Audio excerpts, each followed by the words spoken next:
in the protection of human rights. That is true. I also agree with him when he says that the Constitution must be construed in a manner to give full effect and protection to the rule of law and to human rights. But I further submit this, that the Constitution too must be interpreted so as not to create an absurdity. The Constitution must be construed so as not to create an absurdity or to put it in conflict with itself. What is the purpose of the Constitution? To establish the state.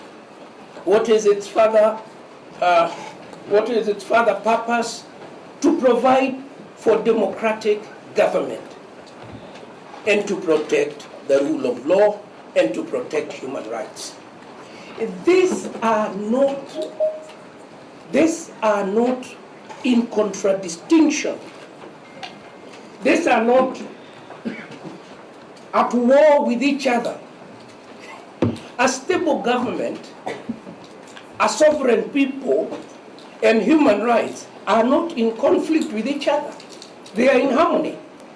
It is the work of the court to interpret in order to create that harmony. When the court is invited to interpret the Constitution so as to create an absurdity, it must refuse to do so. This afternoon, you are being invited to interpret the Constitution to create an absurdity. Why is it an absurdity? The Deputy Chief Justice of the Republic of Kenya can swear in the President of the Republic of Kenya into office. What a huge power. What a huge authority. The Deputy Chief Justice of the Republic of Kenya can empanel a panel of judges, can appoint a tribunal to remove the president from office. What a huge responsibility. What huge authority. But wait a minute. The Deputy Chief Justice cannot assign duties to judges. Pray, my lords. What then does the Deputy Chief Justice deputize? What does she deputize? In many jurisdictions, like those referred to by the distinguished counsel on the other side, in many jurisdictions, including the United States, there is no office of Deputy Chief Justice. In the Supreme Court of the United States, there is the Chief Justice and Associate Justices.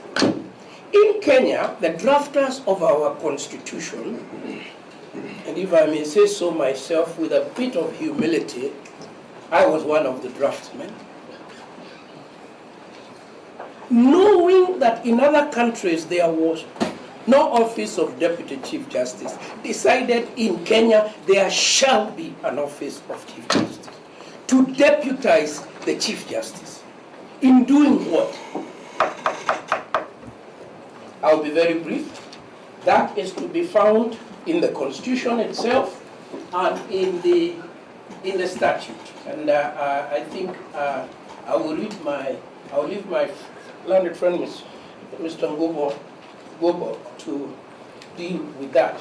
But let me, in the 2 minutes I've been granted by this gracious lady, make 1 point, 2 points.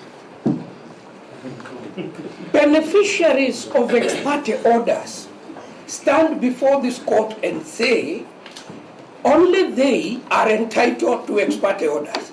They are here to complain that they went before Judge Mongo, they went before Judge Muigai, they got ex parte orders with finality, and that was okay. But when the Attorney General went ex parte and all her prayers were refused, except the prayer to send the matter to the Chief Justice. She was wrong. How is that possible?